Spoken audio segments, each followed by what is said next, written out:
வணக்கம். முதன்மை செய்திகள் 50ற்கு வரவேற்கிறோம். இனி செய்திகளை அடுத்தடுத்து பார்க்கலாம்.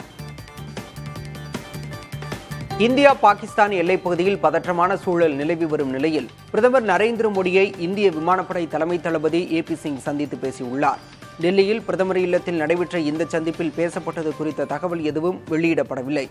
ஏற்கனவே பிரதமர் மோடியை சந்தித்த கடற்படை தலைமை தளபதி தினேஷ் திரிபாதி அரபிக்கடல் பகுதியில் நிலவும் சூழல் குறித்தும் அங்கு மேற்கொள்ளப்பட்டு வரும் கடற்படை நடவடிக்கைகள் குறித்தும் விவரித்ததாக கூறப்படுகிறது.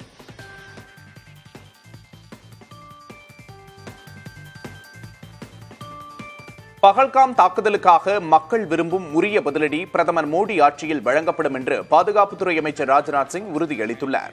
அனைத்து வகையான ராணுவ படைகளும் தயார் நிலையில் இருப்பதாகவும் அறிவித்துள்ளார்.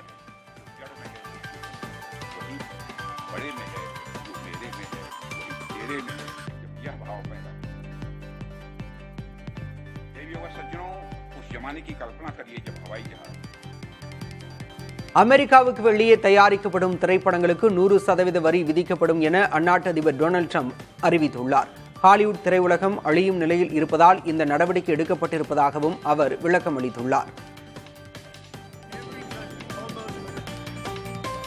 இளநிலை மருத்துவ படிப்பில் சேர்வதற்கான நீட் எனப்படும் தேசிய தகுதிக்கான நுழைவுத் தேர்வு நாடு முழுவதும் நடைபெற்றது. இதனை சுமார் 23 லட்சம் பேர் எழுதினர். தேர்வு மையங்களில் மாணவர்கள் கடும் சோதனைக்கு பின்னரே அனுமதிக்கப்பட்டனர். தேர்வில் இயற்பியல் பாட வினாக்கள் சற்று கடினமாகவும் உயிரியல் பாட வினாக்கள் சற்று எளிதாகவும் இருந்ததாக மாணவர்கள் தெரிவித்துள்ளனர். சென்னை ஆவடியில் மின்வெட்டு ஏற்பட்டதால் நீட் தேர்வு எழுத கூடுதல் அவகாசம் வழங்க கோரி பெற்றோர்களும் மாணவர்களும் சாலை மறியலில் ஈடுபட்டனர். ஆவடி சுற்றுவட்டார பகுதிகளில் காற்றுடன் திடீரென பெய்த கனமழையால் மின்வெட்டு ஏற்பட்ட நிலையில் ஜன்னல்களும் கதவுகளும் அடைக்கப்பட்டன. இருளில் தேர்வு எழுத முடியாமல் கேந்திரிய வித்யாலயா பள்ளியில் நீட் தேர்வு எழுதிக் கொண்டிருந்த 464 மாணவர்களும் பாதிக்கப்பட்டனர்.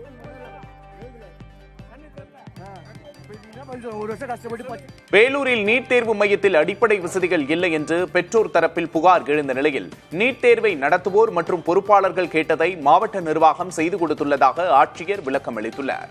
ஆட்சியர் சுப்புலட்சுமியை தொடர்பு கொண்டு கேட்டபோது தேர்வு மையத்திற்கு வெளியே பந்தல் போடுவது, தண்ணீர் வைப்பது குறித்து பொறுப்பாளர்கள் கேட்கவில்லை என்றும் விளக்கம் அளித்துள்ளார்.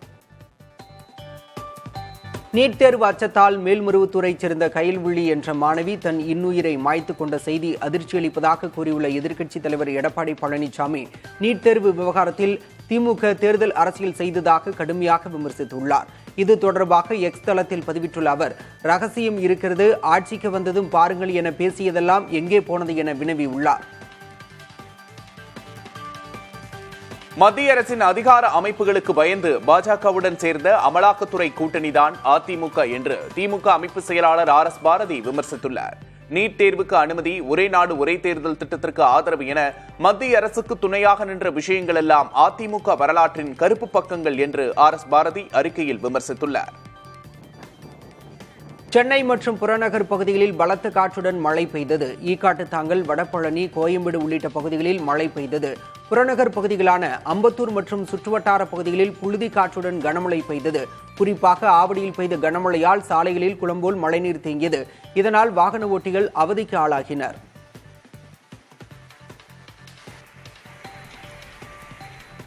பூந்தமல்லியில் சூறைக்காற்றுடன் கனமழை பெய்ததால் திரையரங்கின் மேற்கூரை இடிந்து விழுந்தது. சென்னை மற்றும் புறநகர் பகுதிகளில் நேற்று மாலை கனமழை பெய்தது. அப்போது பூந்தமல்லியில் உள்ள திரையரங்கின் மேற்கூரை இடிந்தது. இதனையடுத்து சினிமா பார்த்துக் கொண்டிருந்த ரசிகர்கள் பாதுகாப்பாக அங்கிருந்து வெளியேற்றப்பட்டனர். நல்வாய்ப்பாக பெரும் அசம்பாவிதம் எதுவும் ஏற்படவில்லை. திருச்சி பாலக்கரை ரயில் நிலையத்தில் பெங்களூரு மதுரை வந்தே பாரத் ரயில் திடீரென நிறுத்தப்பட்டது. திருச்சி பகுதியில் பலத்த இடி மின்னலுடன் மழை பெய்த நிலையில் ஜங்ஷன் அருகே உள்ள ரயில்வே மின் நிலையத்தில் மின்னல் தாக்கியது. இதனால் மின்கம்பி அறுந்து விழுந்ததில் பெங்களூருவிலிருந்து மதுரை சென்ற வந்தே பாரத் ரயில் பாலக்கரை ரயில் நிலையத்தில் நிறுத்தப்பட்டது. சீக்கிய படுகொலை உட்பட காங்கிரஸ் ஆட்சிக் காலத்தில் நடைபெற்ற சம்பவங்களுக்கு தார்மீக பொறுப்பேற்பதாக காங்கிரஸ் மூத்த தலைவர் ராகுல் காந்தி தெரிவித்துள்ளார். அமெரிக்காவில் உள்ள பிரவுன் பல்கலைக்கழகத்தில் நடந்த கலந்துரையாடல் நிகழ்ச்சியில் ராகுல் காந்தி கலந்து கொண்டார். அப்போது ஒரு சீக்கிய மாணவர் எழுந்து காங்கிரஸ் ஆட்சியில் 1984ஆம் ஆண்டு நடைபெற்ற பொற்கோவில் கலவரம் மற்றும் அதனைத் தொடர்ந்து நடந்த சீக்கிய படுகொலை குறித்து சரமாரியாக கேள்வி எழுப்பினார். டெல் அவீவ் விமான நிலையத்தை குறிவைத்து நடத்தப்பட்ட தாக்குதலுக்கு உரிய பதிலடி கொடுக்கப்படும் என இஸ்ரேல் பிரதமர் பெஞ்சமின் நெதன்யாகு தெரிவித்துள்ளார். இஸ்ரேலின் டெல் அவீவில் உள்ள சர்வதேச விமான நிலையத்தை குறிவைத்து ஹவுத்தி அமைப்பினர் ஏவுகணை தாக்குதலை நடத்தியுள்ளனர். இதனால் டெல் அவீவிற்கான விமான போக்குவரத்து கடுமையாக பாதிக்கப்பட்டுள்ளது. ஹவுத்தி அமைப்பினர் நடத்திய தாக்குதலை உறுதி செய்துள்ள இஸ்ரேல் அரசு கடுமையான பதிலடி கொடுக்கப்படும் என தெரிவித்துள்ளது. சீன அதிபர் ஜி ஜின்பிங் வரும் 7ஆம் தேதி அரசுமுறை பயணமாக ரஷ்யாவுக்கு செல்கிறார். ரஷ்ய அதிபர் விளாடிமிர் புட்டினை சந்தித்து இருதரப்பு உறவுகளை வலுப்படுத்துவது, கூட்டாண்மை விரிவாக்கம், பரஸ்பர ஒத்துழைப்பு மற்றும் சர்வதேச பிராந்திய பிரச்சினைகள் குறித்து விவாதிக்க உள்ளார். மாஸ்கோவில் நடைபெறும் வெற்றி நாள் கொண்டாட்டத்தில் பங்கேற்கும் அவர் பல்வேறு அரசு மற்றும் துறை ரீதியிலான ஒப்பந்தங்களிலும் கையெழுத்திட உள்ளார். மயிலாடுதுறையில் நடைபெற்ற திமுக பொதுக்கூட்டத்தில் அக்கட்சியின் எம்பி ஆராசா பேசிக் கொண்டிருந்த போது அங்கிருந்த மின்விளக்கு தூண் திடீரென சரிந்து விழுந்தது. சட்டென சுதாரித்துக் கொண்ட ஆராசா விலகி ஓடியதால் நூல்நிலையில் உயிர் தப்பினார்.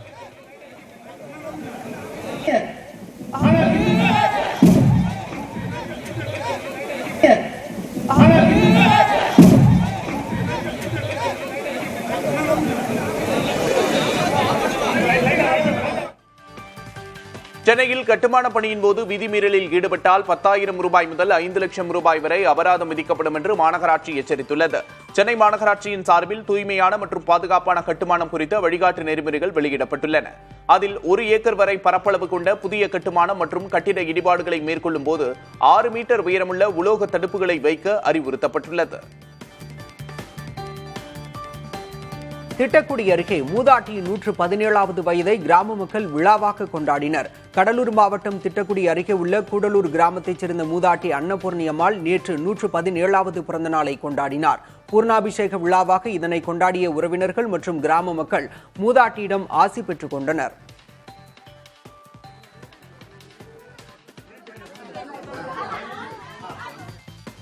ஐபிஎல் தொடரில் ராஜஸ்தான் அணிக்கு எதிரான போட்டியில் கொல்கத்தா அணி 1 ரன் வித்தியாசத்தில் த்ரில் வெற்றி பெற்றது. முதலில் பேட்டிங் செய்த கொல்கத்தா அணி 4 விக்கெட்டுகளை இழந்து 206 ரன்கள் எடுத்தது. அந்த அணியின் ஆண்ட்ரே ரசல் அதிகபட்சமாக 57 ரன்கள் எடுத்தார். 207 ரன்கள் என்ற இலக்கை துரத்திய ராஜஸ்தான் அணி 20 ஓவர்களில் 8 விக்கெட்டுகளை இழந்து 205 ரன்கள் மட்டுமே எடுத்து 1 ரன் வித்தியாசத்தில் தோல்வியை தழுவியது. அந்த அணியின் தலைவர் ரியான் பராக் மட்டும் 45 பந்துகளில் 95 ரன்கள் எடுத்தார். கொல்கத்தா அணிக்கு எதிரான போட்டியில் ராஜஸ்தான் கேப்டன் ரியான் பராக் தொடர்ச்சியாக 6 சிக்சர்களை விளாசி அசத்தினார். அதில் ஒரு சிக்சர் எல்லைக்கோட்டுக்கு வெளியே நிறுத்தி வைக்கப்பட்டிருந்த காரையும் பதம் பார்த்தது. மொயின் அலி வீசிய ஓவரில் தொடர்ச்சியாக 5 சிக்சர்களை பறக்கவிட்ட ரியான் பராக் அதற்கு அடுத்து வருண் சக்கரவர்த்தி ஓவரில் தான் சந்தித்த முதல் பந்தையும் சிக்சருக்கு தூக்கி அசத்தினார். ரியான் அதிரடி காட்டிய போதிலும் அவரது அணி கொல்கத்தா அணியிடம் 1 ரன் வித்தியாசத்தில் தோல்வியடைந்தது. கூட்டணி பேச்சுவார்த்தையின் போது தேமுதிகவுக்கு மாநிலங்களவை உறுப்பினரிடம் தருவதாக அதிமுக கூறியது உண்மைதான் என அக்கட்சியின் பொருளாளர் LK சுதீஷ் தெரிவித்துள்ளார். அதிமுக அளித்த உத்தரவாதத்தால் தான் 2024 மக்களவைத் தேர்தலில் தாம் போட்டியிடவில்லை என்றும் கூறியுள்ளார். நேரம் வரும்போது அனைத்தையும் வெளிப்படையாக சொல்வதாக கூறிய சுதீஷ், அதிமுகவுடன் கூட்டணி வைக்கலாமா வேண்டாமா என்பது குறித்து தேமுதிக பொதுச் செயலாளர் உரிய நேரத்தில் அறிவிப்பார் என்றும் தெரிவித்தார். ஈரோடு அருகே இரட்டை கொலை சம்பவத்தில் ஈடுபட்டோரை 30 நாட்களில் கண்டுபிடிப்போம் என்று கோவை சரக டிஐஜி சசிமோகன் தெரிவித்துள்ளார். இது தொடர்பாக ஈரோடு சிவகிரி காவல் நிலையத்தில் பேட்டியளித்த டிஐஜி சசிமோகன், விளக்கேத்தி அருகே வயதான தம்பதி ராமசாமி பாக்கியம்மாள் கொலை செய்யப்பட்டது தொடர்பாக 2 ADSP தலைமையில் 12 தனிப்படைகள் அமைக்கப்பட்டுள்ளதாகவும் தனியாக வசிக்கும் வயதானவர்கள் வீடுகள் விவரங்கள் குறித்த விவரங்கள் கணக்கெடுக்கப்பட்டு வருவதாகவும் தெரிவித்தார். கார் விபத்தில் தன்னை கொல்ல சதி நடந்ததாக மதுரை ஆதீனம் குற்றம் சாட்டியிருந்த நிலையில் காவல்துறை விளக்கம் அளித்துள்ளது. சென்னையில் சைவ சித்தாந்த மாநாட்டில் கலந்து கொள்வதற்காக மதுரை ஆதீனம் காரில் சென்றபோது உளுந்தூர்பேட்டை பகுதியில் மற்றொரு கார் உரசி விபத்துக்குள்ளானது. விபத்து ஏற்படுத்தி தன்னை கொல்ல சதி நடப்பதாக மதுரை ஆதீனம் குற்றம் சாட்டியிருந்தார். இதற்கு மறுப்பு தெரிவித்துள்ள காவல்துறை, மதுரை ஆதீனம் பயணம் செய்த கார் ஓட்டுநரின் கவனக்குறைவால் இந்த விபத்து நேரிட்டதாக தெரிவிக்கப்பட்டுள்ளது. அமெரிக்க அதிபர் தேர்தலில் மீண்டும் போட்டியிடும் எண்ணமில்லை என்று டொனால்டு ட்ரம்ப் கூறியுள்ளார். தொலைக்காட்சி நிகழ்ச்சி ஒன்றில் பேசிய அவர், தான் இருமுறை அதிபராக தேர்ந்தெடுக்கப்பட்டு பணியாற்றுவதை மிக முக்கியமானதாக கருதுவதாக கூறியுள்ளார். முன்னதாக தான் 3வது முறையாக அமெரிக்க அதிபர் தேர்தலில் போட்டியிட வாய்ப்பிருப்பதாக தெரிவித்திருந்தார். இதுகுறித்து கேட்டபோது பொய்யான செய்திகளை பரப்புவோரை ட்ரால் செய்யவே அவ்வாறு கூறியதாகவும் குறிப்பிட்டுள்ளார்.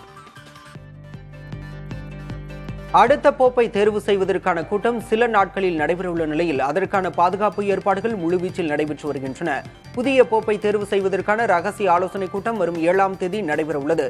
செயின்ட் பீட்டர்ஸ் தேவாலயத்தில் நடைபெறவுள்ள இந்த கூட்டத்தில் கார்டினல்கள் திரண்டு வாக்கெடுப்பு மூலம் அடுத்த போப்பை தேர்வு செய்ய உள்ள நிலையில் தேவாலயம் அமைந்துள்ள பகுதி முழுவதும் பலத்த பாதுகாப்பு போடப்பட்டிருக்கிறது. நீலகிரி மாவட்டம் கோத்தகிரியில் நடைபெற்ற காய்கறி கண்காட்சி நிறைவு பெற்றது. கோடை விழாவின் முதல் நிகழ்ச்சியாக நேரு பூங்காவில் சனிக்கிழமை தொடங்கிய காய்கறி கண்காட்சி நேற்று நிறைவடைந்தது. இதில் சிறந்த காய்கறி உருவ அமைப்பு மற்றும் சிறந்த காய்கறி தோட்ட பராமரிப்பு, இயற்கை விவசாயம் மேற்கொண்டவர்கள் தேர்ந்தெடுக்கப்பட்டு தோட்டக்கலைத்துறை சார்பில் பரிசுகள் வழங்கப்பட்டன. விழாவில் படுகர் இன மக்களின் பாரம்பரிய இசை நிகழ்ச்சியும் நடைபெற்றது.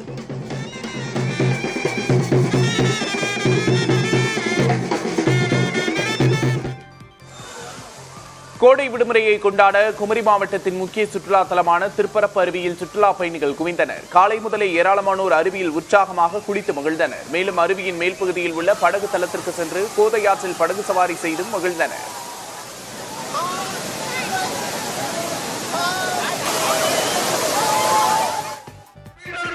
மதுரை மாவட்டம் திருமங்கலம் அருகே 285வது ஆண்டாக ஜல்லிக்கட்டு போட்டி வெகு விமரிசையாக நடைபெற்றது.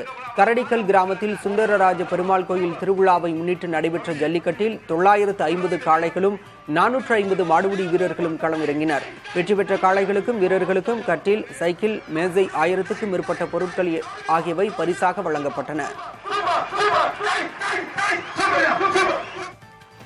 சென்னை பூந்தமல்லியில் உணவில் தேரை இருந்ததாக புகார் எழுந்ததை அடுத்து தனியார் உணவு விடுதி தற்காலிகமாக மூடப்பட்டது. பூந்தமல்லி நகராட்சி அலுவலகம் அருகே உள்ள தனியார் உணவு விடுதியில் ஒரு குடும்பத்தினர் அசைவ உணவு சாப்பிட்டுள்ளனர். அப்போது மட்டன் குழம்பில் பெரிய அளவில் காணப்பட்ட ஒரு பொருளை எடுத்து பார்த்தபோது முழு தேரை இறந்த நிலையில் இருந்ததாக கூறப்படுகிறது. உணவு விடுதியில் சோதனை நடத்தி அங்கிருந்த உணவுப் பொருட்களை சோதனைக்காக கொண்டு சென்றதோடு விடுதியையும் அதிகாரிகள் தற்காலிகமாக மூடினர். இந்தியா பங்களாதேஷ் எல்லைப் பகுதியில் தங்க பிஸ்கட்டுகள் கடத்த முயன்ற 3 பேரை எல்லை பாதுகாப்பு படையினர் அதிரடியாக கைது செய்தனர். அவர்களிடமிருந்து சுமார் 1.64 கோடி மதிப்பிலான 12 தங்க பிஸ்கட்டுகள் கைப்பற்றப்பட்டுள்ளன. சமீப காலமாக இந்தியாவுக்கும் பங்களாதேஷுக்கும் இடையே தங்கம் கடத்தும் சம்பவங்கள் அதிகரித்து வருகின்றன. தேர்வில் வெற்றி பெற்றால் கொண்டாடுவதை கேள்விப்பட்டிருப்போம். கர்நாடக மாநிலம் பகல்கோட்டில் 10ஆம் வகுப்பு தேர்வில் மகன் அபிஷேக் தோல்வியடைந்த போதிலும் அவனது பெற்றோர் அதை கேக் வெட்டி கொண்டாடியுள்ளனர். 625க்கு 200 மதிப்பெண்களை மட்டுமே பெற்று அனைத்து பாடங்களிலும் அபிஷேக் தோல்வியுற்ற போதிலும் அவன் சோர்ந்து விடாது உத்வேகத்துடன் இருக்க இத்தகைய கொண்டாட்டத்தை முன்னெடுத்துள்ளதாக தந்தை தெரிவித்துள்ளார். ஹரியானாவில் பாலின விகிதாச்சார இடைவெளி கவலைக்குரிய அளவில் அதிகரித்துள்ளதாக ஆய்வுகள் தெரிவிக்கின்றன. 481 கிராமங்களில் நடத்தப்பட்ட ஆய்வில் 1000 ஆண்களுக்கு 700 பெண்கள் என்ற விகிதத்தில் பாலின விகிதம் குறைந்திருப்பது தெரியவந்துள்ளது. கடந்த 5 ஆண்டுகளில் 1000 ஆண் குழந்தைகளுக்கு 700க்கும் குறைவான பெண் குழந்தைகள் பிறப்பதாக பிறப்பு விகித ஆய்வு உறுதிப்படுத்துகிறது. இந்தியாவில் மேற்கொண்ட முதலீட்டால் நெட்ஃபிளிக்ஸுக்கு 2021 முதல் 2024 வரையில் 17,000 கோடி பொருளாதார பலன் கிடைத்திருப்பதாக அந்நிறுவனத்தின் இணை CEO டெட் சாரண்டோஸ் தெரிவித்துள்ளார். கொரோனாவுக்கு பிறகு இந்தியாவில் அதிகமாக முதலீடு செய்ததாகவும் அதன் பலனை பார்க்க முடிவதாகவும் அவர் குறிப்பிட்டார். இந்திய சினிமா மற்றும் தொடர்கள் சர்வதேச அளவில் கவனம் பெறுவதாகவும் ஆங்கிலம் அல்லாத நெட்ஃபிளிக்ஸின் டாப் 10 தலைப்புகளில் இந்திய தலைப்புகள் 15% பங்கு வகிப்பதாகவும் தெரிவித்தார். இலங்கையில் நடைபெற்று வரும் மகளிர் முத்தரப்பு கிரிக்கெட் தொடரில் இந்திய அணியை இலங்கை அணி 3 விக்கெட் வித்தியாசத்தில் வென்றது. கொழும்புவில் நடைபெற்ற போட்டியில் முதலில் பேட் செய்த இந்திய மகளிர் அணி 9 விக்கெட்டுகள் இழப்பிற்கு 275 ரன் எடுத்தது. தொடர்ந்து களம் கண்ட இலங்கை மகளிர் அணி 49.1 ஓவரில் 7 விக்கெட் இழப்பிற்கு 278 ரன் எடுத்து வெற்றி பெற்றது. இந்திய அணி இதுவரை விளையாடிய 3 போட்டிகளில் 2இல் வெற்றி பெற்றுள்ளதால் புள்ளிகள் பட்டியலில் முதலிடத்தில் நீடிக்கிறது.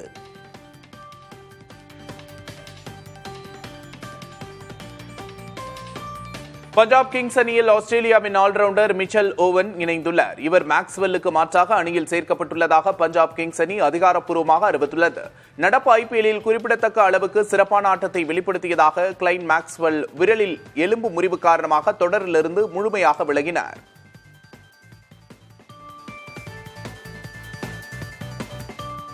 பங்களாதேஷ் T20 கிரிக்கெட் அணிக்கு லிட்டன் தாஸ் கேப்டனாக இருப்பார் என அறிவிக்கப்பட்டுள்ளது. அடுத்த ஆண்டு நடைபெறும் உலகக்கோப்பை தொடர் வரையில் லிட்டன் தாஸ் கேப்டனாக நீடிப்பார் என்றும் தெரிவிக்கப்பட்டுள்ளது. நஜ்முக ஹுசைன் ஷாண்டா T20 அணியின் கேப்டன் பொறுப்பிலிருந்து விலகிய நிலையில் இந்த அறிவிப்பு வெளியாகியுள்ளது. ஐக்கிய அரபு அமீரகம் மற்றும் பாகிஸ்தானுக்கு எதிரான T20 தொடரில் விளையாடவுள்ள 16 பேர் கொண்ட அணியையும் பங்களாதேஷ் கிரிக்கெட் போர்டு வாரியம் அறிவித்துள்ளது. வெங்கட் பிரபு இயக்கும் படத்தில் சிவகார்த்திகேயன் நடிக்க உள்ளதாக தகவல் வெளியாகியுள்ளது. தி கோட் திரைப்படத்துக்கு பிறகு வெங்கட் பிரபு இயக்கும் படம் குறித்த அதிகாரப்பூர்வ அறிவிப்பு எதுவும் இதுவரை வெளியாகவில்லை. ஆனாலும் சிவகார்த்திகேயன், அக்ஷய்குமார் ஆகியோரோடு அவர் பேச்சுவார்த்தை நடத்தி வருவதாக கூறப்படுகிறது. இந்நிலையில் வெங்கட் பிரபு இயக்கும் புதிய படத்தின் படப்பிடிப்பு ஆகஸ்ட் மாதம் தொடங்க உள்ளதாகவும் அந்த படத்தில் நடிக்க சிவகார்த்திகேயன் ஒப்புக்கொண்டுள்ளதாகவும் தகவல்கள் தெரிவிக்கின்றன. வரலட்சுமி சரத்குமார் நடித்துள்ள தி வேர்டிக் திரைப்படத்தின் டீசர் இன்று மாலை 6 மணிக்கு வெளியிடப்படுகிறது. இதனை நடிகை குஷ்பு வெளியிடுவார் என்று பட தயாரிப்பு நிறுவனம் தெரிவித்துள்ளது.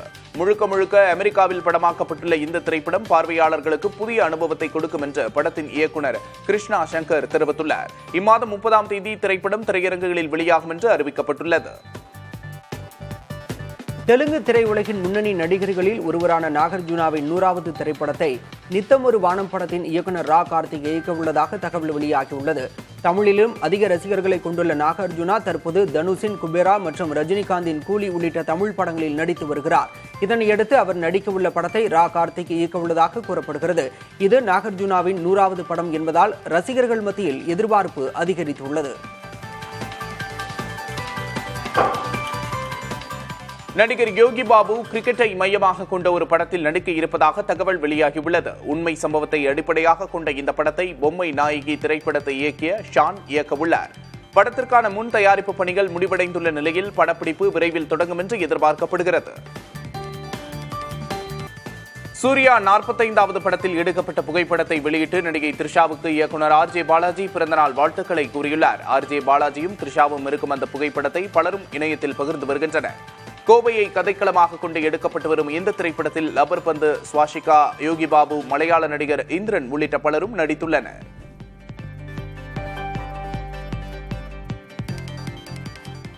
இடைவெளிக்கு பிறகு செய்திகளை தொடர்ந்து பார்க்கலாம்.